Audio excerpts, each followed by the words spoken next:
नमस्कार दोस्तों, आप देख रहे हैं डीपी पांडे सांकृत्य। दोस्तों, आज आप सुनेंगे महापंडित राहुल सांकृत्यायन की पुस्तक 22वीं सदी का अध्याय 8 रेल की यात्रा। मित्रों, रेल की यात्रा अध्याय थोड़ा लंबा है, इसलिए हमने इसको दो भागों में बांट दिया है। पहला भाग इसका आज सुनेंगे और अगला भाग अगले वीडियो में सुनेंगे। तो दोस्तों, हम लोग चलिए सुनते हैं रेल की यात्रा का पहला भाग। रेल की यात्रा। आज जलपान के पहले मेरे निवास स्थान पर प्रियंवदा और इस्माइल के अतिरिक्त देवमित्र, आचार्य विश्वामित्र आदि अनेक व्यक्ति आ गए थे। हम लोग साथ ही भोजनागार गए। संस्थागार में गांव की ओर से फूल माला देकर मेरी विदाई का प्रबंध हुआ था।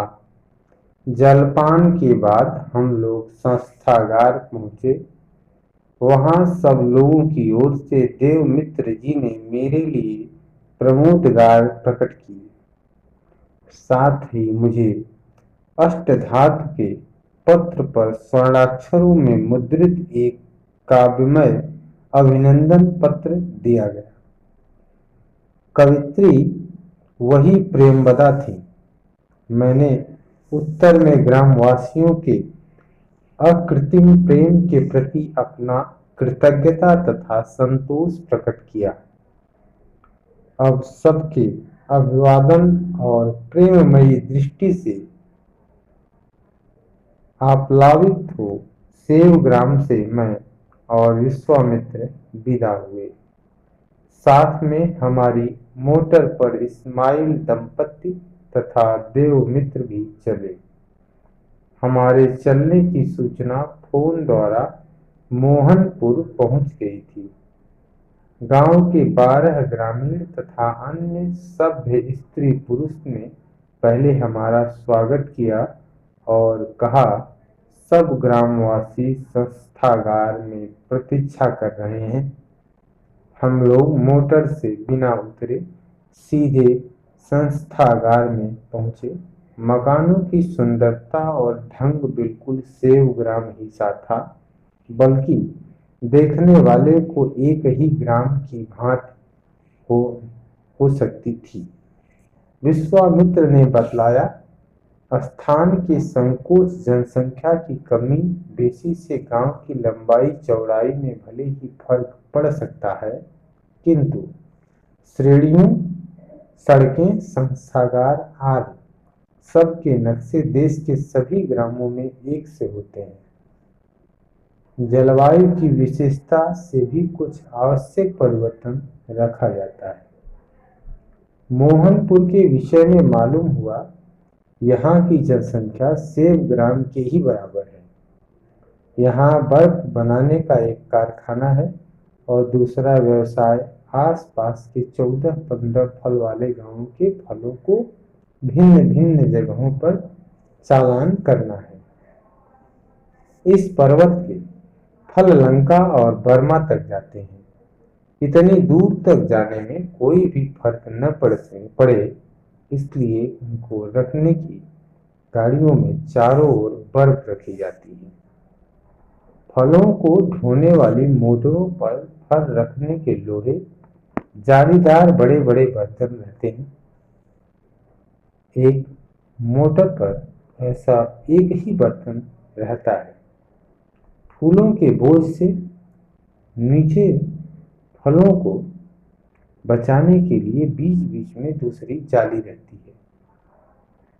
मोटर गाड़ी के स्टेशन पर पहुंचते ही उठाने की कल द्वारा सारा बर्तन ही उठाकर रेल के डिब्बे में रख दिया जाता है। रेल का डब्बा ऐसा नाप कर बना होता है कि 5 मोटरों के माल उसमें बिल्कुल ठीक अट जाते हैं। फलों की गिनती देना बगीचे वालों का काम है। इस प्रकार कोलंबो के लिए जाने वाला सेब एक ही गाड़ी में मोहनपुर से वहां पहुंच जाता है। मोटर में उतरकर संस्थागार के रंगमंच पर पहुंचने पर मोहनपुर के नर नारियों में वैसा ही हार्दिक स्वागत किया जैसे कि सेव ग्राम वालों ने किया था। वहां के ग्रामीणों ने भी मेरे विषय में अपने सद्भाव ग्रामवासियों की ओर से प्रकट किए। मैंने भी इसके लिए कृतज्ञता प्रकट की। इसके बाद फूल माला दी गई। पीछे सबने भोजन का समय हो जाने से भोजनागार में जाकर भोजन किया। सब जगह प्रेम और आनंद का स्रोत उमड़ रहा था। समय न होने की यहाँ के और स्थानों को तो नहीं देख सका। संस्थागार और भोजनागार बिल्कुल वैसे ही थे जैसे सेवग्राम के। पूछने से पता लगा कि शिशु उद्यान चिकित्सालय भी वैसे है। द्वार भी नदी की ओर और चिकित्सालय से थोड़ा हटकर बर्फ का कारखाना है। ये बातें स्टेशन को चलते समय मुझसे कही गई थी। मैंने बार बार उधर इस ख्याल से देखा कि कारखाने की चिमनी तो दिखाई देगी, किंतु मुझे यह स्मरण नहीं था कि काम तो बिजली से होता है, फिर चिमनी का क्या प्रयोजन, धुआं धक्कड़ का क्या काम। स्टेशन पर पहुंचे। पहले से ही मालूम था कि गाड़ी के आने में 2 मिनट की देरी है, अतः हम लोग थोड़ी देर अतिथि विश्राम में बैठ गए थे, क्योंकि विश्वामित्र ने बतलाया था कि अब न स्टेशनों पर पान बीड़ी सिगरेट और न मिठाइयों की दुकान, न कुली चाहिए का तूफान, न मुसाफिरों की भेड़िया बसान और न भूखे भिखमंगों का जय जजमान।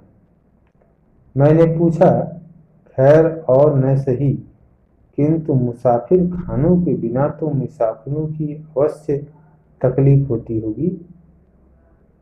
इस पर विश्वामित्र ने बताया, तकलीफ काहे की, खाम का तो कोई उतरता नहीं, जो जहां जाना होता है वहां तो उतरता है।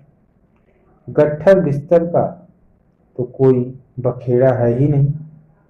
अभिष्ट ग्राम समीप रहा तो अतिथि विश्राम में पैदल ही चलकर पहुंच गए, नहीं तो फोन में 2 अक्षर बोलने पर मोटर आती है।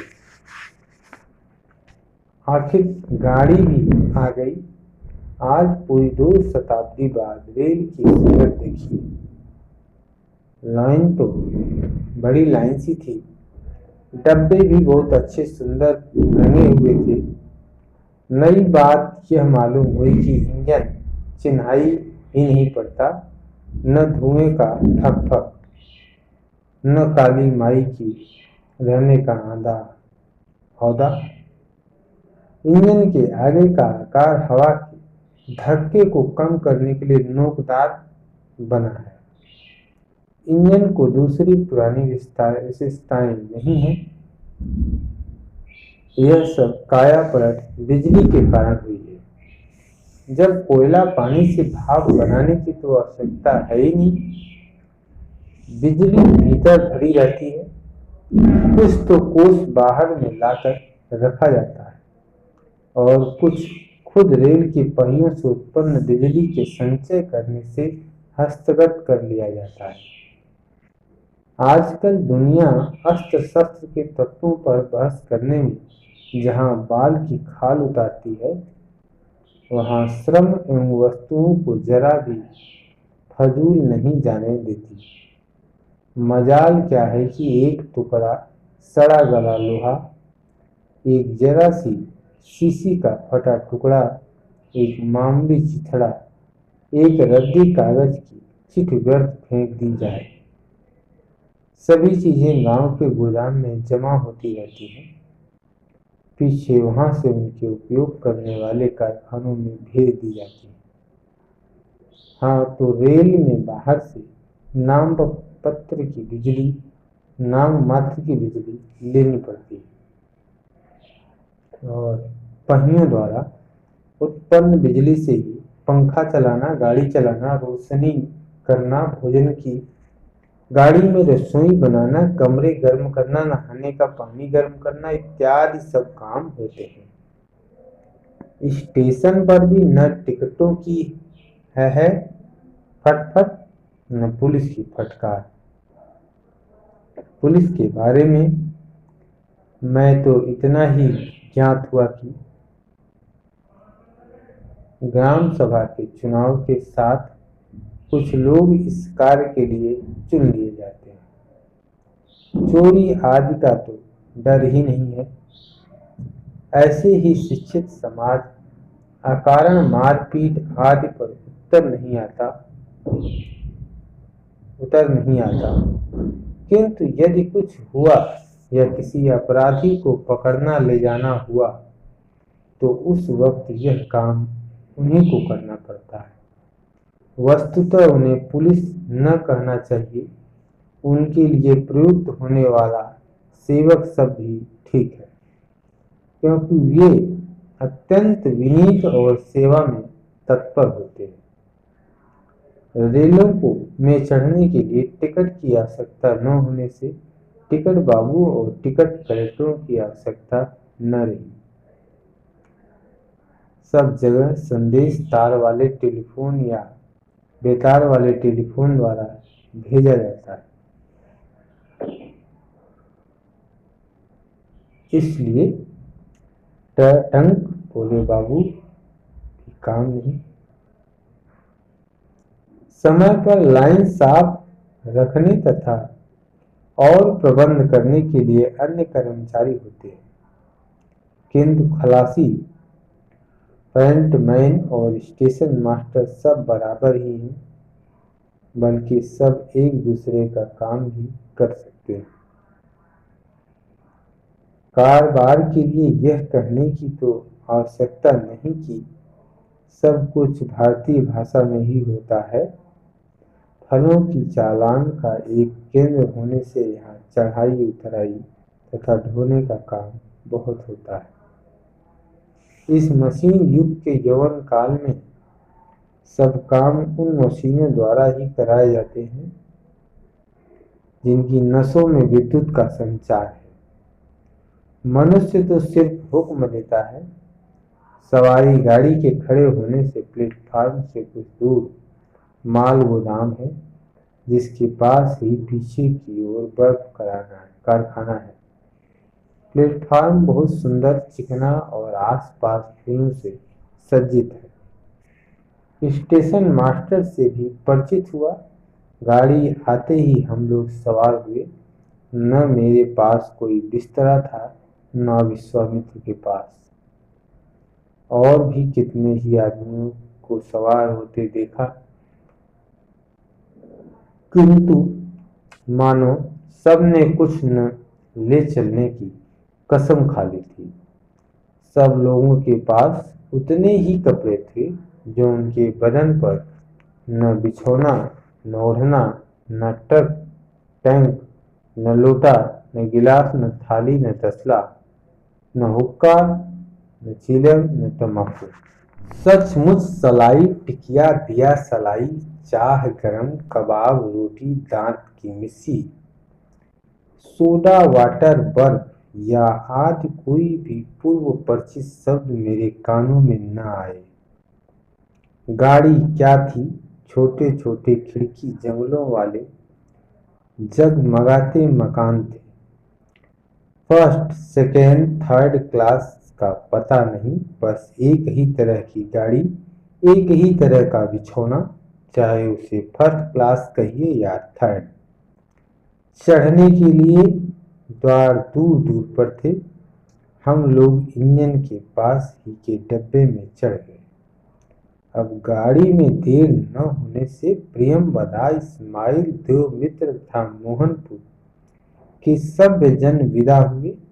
इंजन चलाने वाले महाशय को मेरे चढ़ने की खबर हो गई थी। उन्होंने घंटी दे गाड़ी छोड़ दी। मैं गाड़ी में खड़ा हो देखता हूँ, गाड़ी के एक ओर से रास्ता हो गया। और उसकी दूसरी ओर सोने लायक बेंच है जिन पर मुलायम गद्दे लगे हैं। मैंने विश्वामित्र से कहा, पहले बुढ़े को तुम्हारी नई दुनिया की गाड़ी देख लेने दो। हम लोग इंजन के पास से चले। जिस गाड़ी में जाते वहीं स्वागत होता।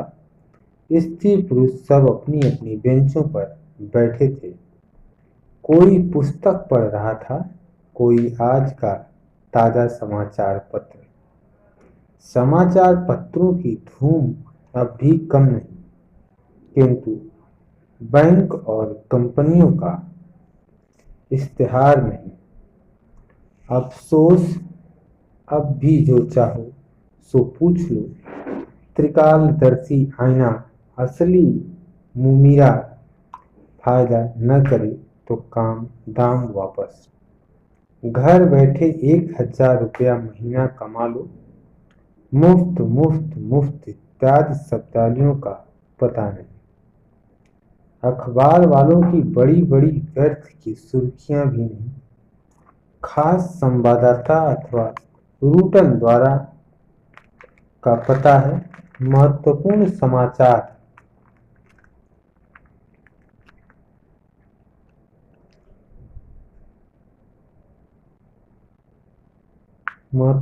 समाचार पर सुर्खियां अवश्य हैं, किंतु अब बाहरी तड़क फड़क दिखलाकर ग्राहक संख्या तो बढ़ानी नहीं है।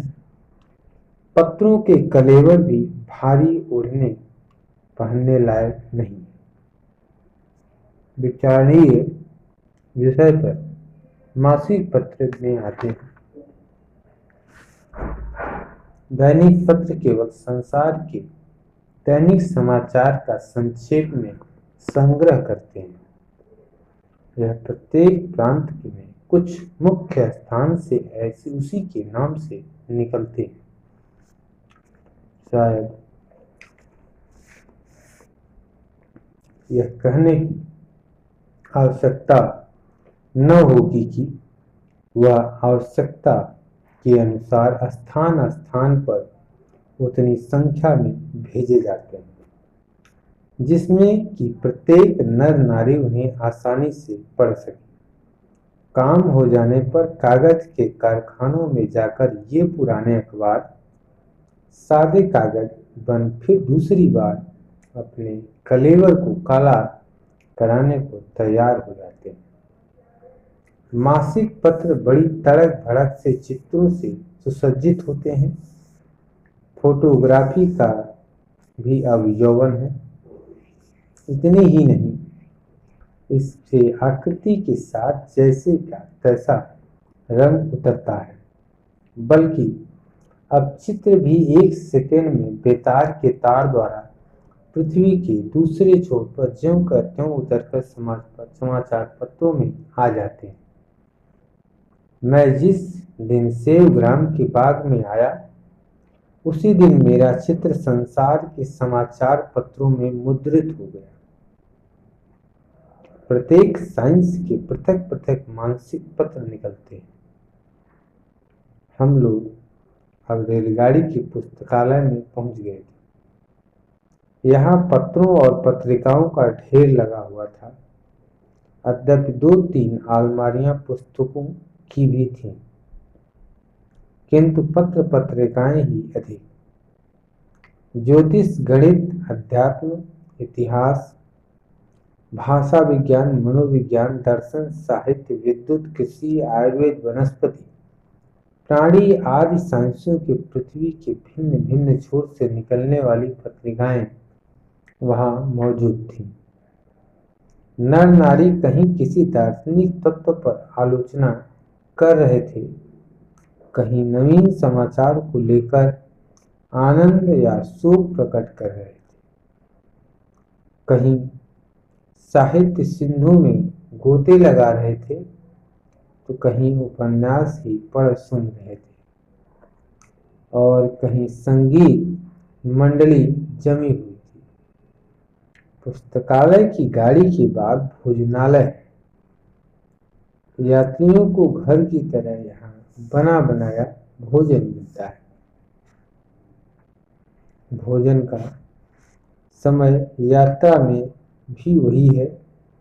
घंटा बजते ही लोग तैयार होकर बेंचों पर बैठ जाते हैं। भोजनालय से लकड़ी के तख्ते पर भोजन सामग्रियां परोसी बिजली के द्वारा सरकती हुई वहां पहुंच जाती है। भोजन खाने के बाद सब तख्ते बिजली द्वारा ही लौटा दिए जाते हैं। पानी पीने तथा नहाने के नल जगह जगह लगे हुए हैं। पाखाना का प्रबंध गाड़ी के अंत में है। ये भी बड़े साफ हैं, किंतु पहले की रेलों की तरह जहां तहां पाखाना गिर नहीं पड़ता। इसके जमा होने का स्थान है और खास स्टेशनों पर पाखानों के नालों पर गिरा दिया जाता है। शोधक तो जल देवता है ही। भोजन के कमरे को पार कर हम लोग आगे चले। कितने ही लोग बैठने का आग्रह करते, किंतु मैं यह देता था कि जरा आपके युग की गाड़ी को अच्छी तरह देख लो। आगे चलकर एक गाड़ी बीमारों की थी। इसमें 5-6 बीमार बड़े आराम से लिटाए गए थे। उनकी सेवा में दाइयों तत्पर थी। कोई किसी को पुस्तक पढ़कर सुना रही थी, कोई बातचीत से मन बहलाव करती थी। पास की मेज पर गर्म रखने वाले बर्तनों में दूध और निकट ही सेब, अंगूर आदि ताजे ताजे फल अच्छी तरह सजाकर रखे हुए थे। इन रोगियों में से 2 तिब्बत से आ रहे थे। चीर रोगी होने से उसको विशेष चिकित्सा के लिए तक्षशिला ले जाया जा रहा था। 3 और रोगी नेपालगढ़ के भिन्न भिन्न स्थानों के थे। उन्हें वैद्यों ने समुद्र यात्रा की सम्मति दी थी। चिकित्सा और सुश्रुषा का समुचित प्रबंध होने से रोगी की आधी पीड़ा तो उसे ही भूल जाती है। भला यह आराम पहले जब बड़े बड़े धनिकों के लिए दुर्लभ था, तो सामान्य जनों की बात ही। 7 गाड़ियों की एक बार सैर करके हम लोग एक स्थान पर आकर बैठे। उस समय मुझे ख्याल आया कि एक समय है और एक वह भी समय था जब संसार में सबसे कड़ी मेहनत करने वाले को ही सबसे अधिक दुख था। बेचारे परिश्रमी किसान मजदूर रेल में भी जब चढ़ते थे तो उनके लिए खड़े होने के लिए पर्याप्त स्थान न था। लोग एक पर एक भेड़ों की तरह जेठ की कड़ी गर्मी में कस दिए जाते थे। उस भीड़ में कहीं बच्चा दबता रहता था तो कहीं औरत। कुछ अंज करने का कहा जाता। इतनी भीड़ में जाते क्यों हो? दूसरी गाड़ी में क्यों नहीं जाते? किंतु दूसरी गाड़ी में आने तक तो किसी का मुकदमा बिगड़ता था तो किसी की लगन बीतती थी, किसी का बंधु मरता था और किसी का खर्चा खत्म होता था। और यह सब सह भी लें तब भी कौन जानता कि अगली गाड़ी खाली आएगी जिसमें टांग पसारे सोते जाएंगे।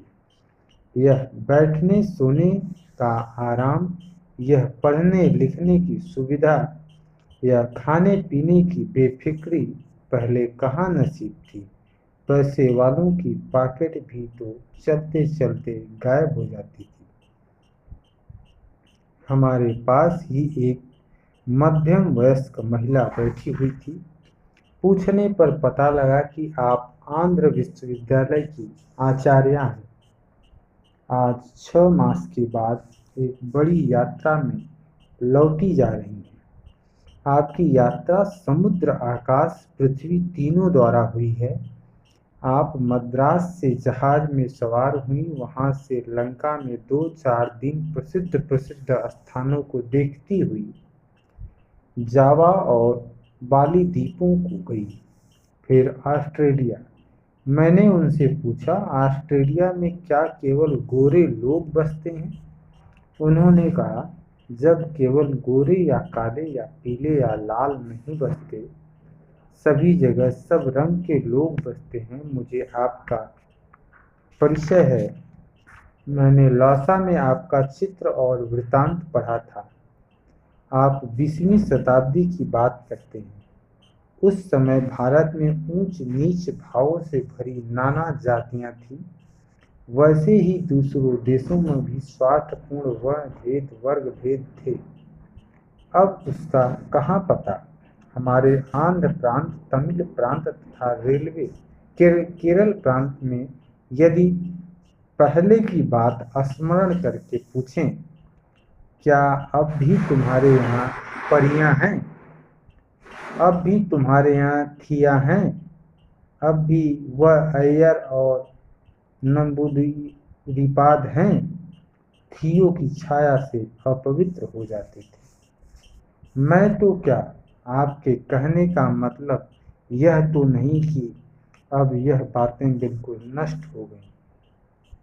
महिला, नष्ट ही नहीं हो गईं, कब की भूल भी गई। अब वह बातें इतिहास के जिज्ञासुओं के लिए पुस्तकों में रह गई हैं। अब ऑस्ट्रेलिया का किसी भी स्थान पर पुराना पक्षपात और दुराग्रह नहीं। सब जगह आग्रह अतिथि की वैसी ही पूजा होती है जैसी अपने देश में। मैं आपको प्रायः हिंदी अथवा शुद्ध भारतीय भाषा बोलते देख रहा हूँ।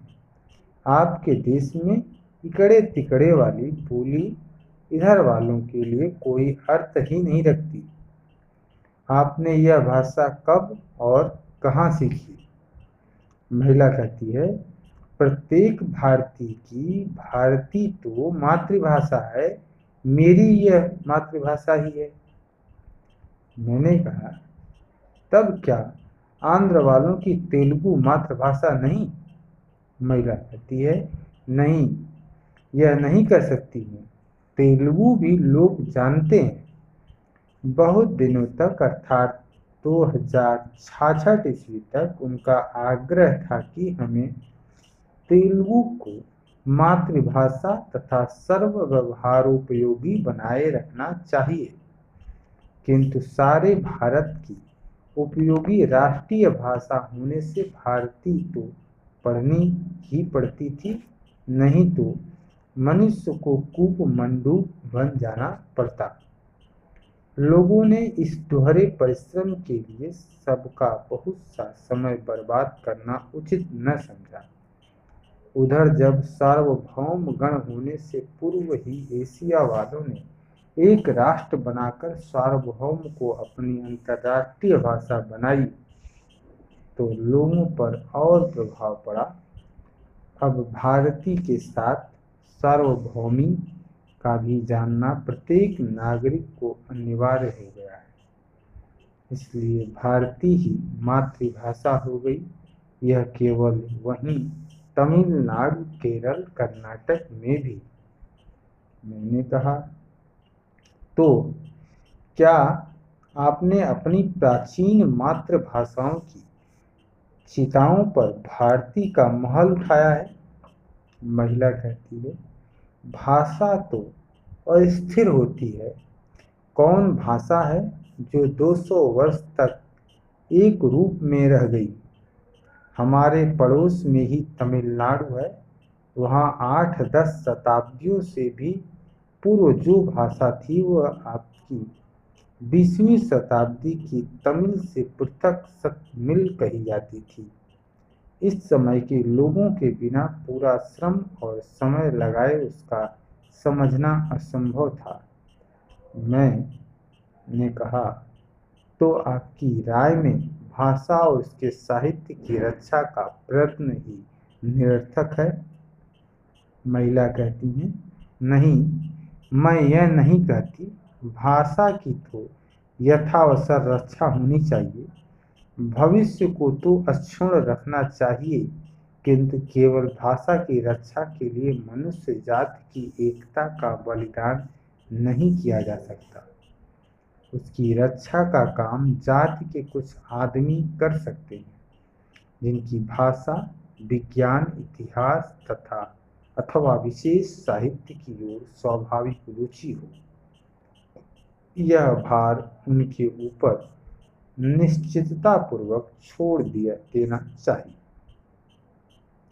संसार का उपकार अनेक भाषाओं को सुदृढ़ करने में नहीं, बल्कि सबके आधिपत्य को उठाकर एक के स्वीकार करने में है। जैसे अन्य हित के कर्मों के मनुष्य का पूर्व का पक्षपात बाधक होता था, वैसे ही यह भी एक प्राचीन निरर्थक पक्षपात था। यह भ्रमपूर्ण पक्षपात ही तो था जो भारत 20वीं शताब्दी में नाना जातियों में विभक्त हो आपस में ही कट मर रहा था। यह वही अंधविश्वास था जिसके कारण इंग्लैंड दशमलव तथा मात्रिक मापों का फ्रांस का समझकर उसे अधिक उपयोगी और शुद्ध होने पर भी उन्हें कबूल न करता था। अब उस पक्षपात का संसार में स्थान नहीं। अब संसार के सभी स्थानों में अर्थशास्त्रीय दृष्टि एक है। एक समय था कि भारत में ही हिंदी उर्दू का झगड़ा था। समय आया कि वह झगड़ा मिट गया और दोनों की प्रतिनिधि भारतीय भाषा भारत की राष्ट्रीय भाषा हुई। फिर बड़ी मुश्किल के सारे प्रांतों में देवनागरी वर्णमाला का प्रांतीय भाषाओं की वर्णमाला होना स्वीकार किया। अंत में तो अब सब ने भारतीय भाषा को ही मातृभाषा बना लिया। पुरानी भाषा अब भी पढ़ी जाती है, अब भी उसकी साहित्य का रस लिया जाता है, किंतु उस संकीर्णता के साथ नहीं। सभी तो साहित्य सेवी नहीं होते। जिनकी रुचि होती है, उनके पढ़ने का पूर्ण प्रबंध है। उस समय कितनी आसानी है मुझे सार्वभौमी भाषा के द्वारा ऑस्ट्रेलिया संपूर्ण एशिया में घर सा ही मालूम पड़ा। मैंने उक्त विदुषी के उन भावों को बड़े ध्यानपूर्वक सुना। पूछने पर मालूम हुआ कि आपका नाम गार्गी है। मैंने यात्रा के बारे में पूछा तो पता लगा कि आप ऑस्ट्रेलिया में कुछ दिन रहकर बोर्नियो होती हुई निप्पोन यानी जापान गई। मैंने पूछा कि ऑस्ट्रेलिया में आबादी कितनी है। उन्होंने बताया 16 करोड़। चीन, भारतवर्ष और जापान की घनी आबादी वाले देशों के बहुत से लोग वहां आ जाकर बस गए। पहले के इंग्लैंड आदि देशों में बसे हुए भी लोग, किंतु उनकी संख्या इतनी आबादी में बहुत कम है। यह भेद भी ऐतिहासिकों के महत्व का है। वहां वालों के लिए तो कोई भेद ही नहीं। मैंने पूछा, फुजियामा को भी निप्पोन में देखा? वहां 1913 में चंद घंटों के भूकंप ने 7 लाख की बलि ले ली थी। उत्तर में उन्होंने हाँ कहा। पीछे वह नानकिन चली आई, फिर पेंचिंग और मंचूरिया के कई स्थानों में घूमती साइबेरिया पहुंची। वहां से उत्तर ध्रुव का दर्शन करती हुई साइबेरिया, मंगोलिया और तिब्बत होती अब वह अपने विद्यालय को लौट रही है। ज्योतिष शास्त्र और भूगोल से आपका बड़ा प्रेम है। इन्हीं दोनों के संबंध में आपने यह बड़ी यात्रा की है। हाँ, साथ में आपके 2 और अध्यापक रहे, जिनमें एक विश्व भारती के प्रोफेसर हक और दूसरे अलीगढ़ विश्वविद्यालय के प्रोफेसर विश्वनाथ। वह दोनों सज्जन भी सामने की बेंच पर बैठे थे। पहले उन्होंने भी अभिवादन किया था, किंतु मुझे कुछ मालूम न हुआ था। बात यह है, वस्त्र तो अब सबके एक से होते हैं। अब तक विशेष वार्तालाप न हो अथवा कोई परिचय न कराए, तब तक कैसे जाना जा सकता कि कौन क्या है। आजकल के जेल भी दूसरे ही प्रकार के हैं। 20वीं शताब्दी की जेलों से इनका मुकाबिला क्या? क्या यहाँ के कैदियों की जरा जरा सी बात में गाली और जूतों से पूजा होती है? ऐसी बात सुनकर जो आज के लोग पहलों की बुद्धि में अफसोस करेंगे। आजकल तो कहा जाता है कि अपराध ही मनुष्य किसी मानसिक रोग के कारण करता है। उसकी चिकित्सा होनी चाहिए, उसको शिक्षा देकर सुधरने का अवसर देना चाहिए। भला वह लोग क्या शिक्षा देंगे जिन्हें कैदी अपने ही जैसा चोर डाकू जानते हैं। इसलिए आजकल के जेलर होते हैं अत्यंत नम्र, मानस शास्त्र और आयुर्वेद के पारंगत विद्वान।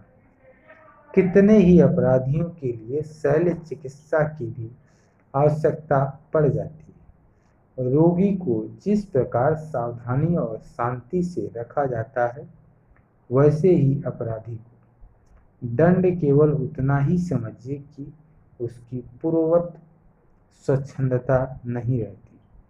भोजन वैसा ही सुंदर, वस्त्र वैसा ही बढ़िया मकान, शिक्षा आदि का प्रबंध भी अत्युत्कृष्ट है।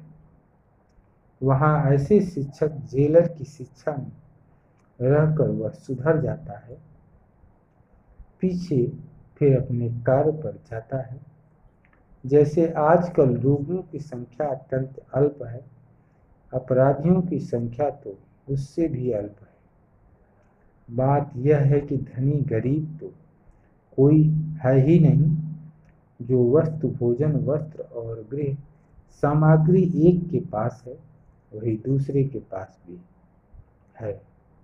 जब पर्याप्त तथा वैसे ही सुंदर कोट कमीज मेरे पास हो जैसे कि दूसरों के पास, तो मैं क्यों चुराऊंगा?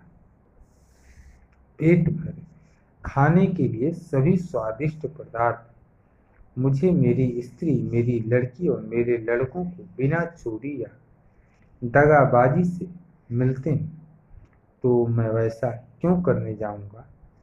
कोई चीज चुरा कर बेचूं तो पहले दुनिया में न खरीदार ही है न रुपया।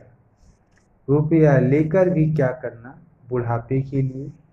सो तो राष्ट्र की ओर से वृद्धों के लिए परिचारक तथा सब प्रकार के आराम का वैसा ही प्रबंध है जैसा रोगियों के लिए। फिर रुपयों की आवश्यकता क्या? बेटों बेटियों के लिए यह भी नहीं। 3 वर्ष तक राजकुमारों की तरह उनके पाले जाने का वर्णन हो चुका है।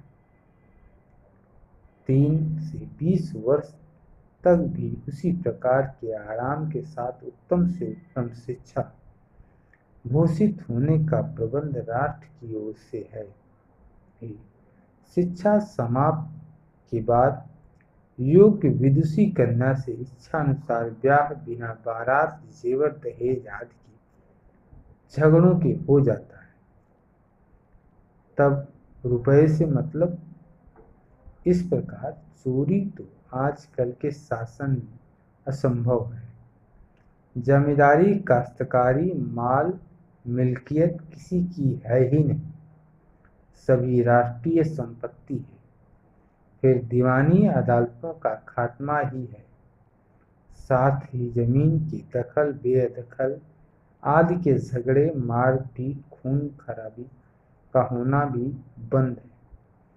आबकारी का कानून, फैक्ट्री का कानून, सिक्कों का कानून, स्टैंप का कानून, हथियारों का कानून इत्यादि हजारों कानून की जड़ें ही कट गई हैं। इनमें से बहुत सी चीजों का संसार से ही नाम उठ चुका है। अब अपराध यह हो सकता है कि बात के लिए कहीं तकरार होकर झगड़ा हो जाए। स्त्री पुरुष दोनों स्वतंत्र हैं। दोनों का पति पत्नी बंधन प्रेम का है। पति का पत्नी पर उतना ही अधिकार है जितना कि पत्नी का पति पर। वह पुरुष होने से उस पर कोई विशेष अधिकार नहीं रखता। ब्याह भी दोनों के युवा होने पर, सुशिक्षित तथा सुचतुर होने पर, दोनों को पूर्ण स्वीकृति पर, बिना किसी दबाव और बिना किसी धनादि के प्रलोभन के होता है। ऐसी अवस्था में दोनों का प्रेम अस्थायी होना ही स्वाभाविक है। किंतु यदि निर्वाह न हो सके किसी कारण से, अथवा पहले जल्दी करने से भूल हुई, तो अब भी दोनों स्वतंत्र हैं। दोनों रास्ते खुले हैं। दोनों ब्याह संबंध विच्छेद करके अपना अपना रास्ता ले सकते हैं। उनके वैसा करने से समाज की ओर से कोई बाधा नहीं है। इतना होने पर भी यदि बदचलनी से कहीं झगड़ा फसाद या मारपीट का मौका आ जाए तो इससे भी जेल के लिए कैदी मिलते हैं। अनिवार्य तथा बहुत ताकीद करने पर, राष्ट्रीय नियमों का न पालन करने पर मनुष्य जेल भेजा जा सकता है। संक्षेप में अपराधी होने के यही 3-4 कारण उनके देखने तथा 20वीं शताब्दी के अपराधों से मिलाने ही से ज्ञात होगा कि कैदी कितने रह जाएंगे। मालूम हुआ नेपाल भर में एक ही जेल है जिसमें कुल 50 कैदी हैं। बिहार में भी एक जेल है जिसमें कैदियों की संख्या कभी 100 से ज्यादा नहीं हुई। ऐसी बात भारत ही के प्रांतों में नहीं, दूसरे देशों में भी है। पुराने जमाने में चोरी के लिए बड़े बड़े दंड मुकर्रर किए गए थे, जिसका कि अस्तित्व ही आर्थिक प्रणाली के दोष पर निर्भर था। दूसरों के परिश्रम की कमाई को कानून की भूल भुलैया में डालकर हड़प जाने वाले तो महाजन, महापुरुष और रात दिन खून पसीने को एक कर अपने को अपनी संतान का पेट न भरने से लाचार होकर उसी पराये माल के हड़पने वाले की लूट की डेरी से अपनी प्राण रक्षा भर के लिए थोड़ा ले लेना बहुत भारी अपराध समझा जाता था। बात यह है कि उस समय की धारणा ही दूसरी थी। 2-4 आदमियों को लेकर दूसरे का धन हरने वाले चोर 150 लेकर दिन दहाड़े लूटने वाले डाकू 10,000 लेकर दूसरों की जन्मभूमि छीन लेने वाले विजयी दिग्विजय कहलाते थे। सिकंदर और एक डाकू के तात्विक दृष्टि से तो कोई भेद नहीं, केवल परिणाम का भेद है। परिमाण का भेद था। परिमाण के भेद से तो कुछ और ही होना चाहिए था, क्योंकि थोड़े पाप वाला थोड़ा पापी और बड़े पाप वाला पापी होता है। इस तरह तो सिकंदर आदि बड़े चोरों की बड़ी निंदा होनी चाहिए थी, किंतु वह दुनिया ही दूसरी थी।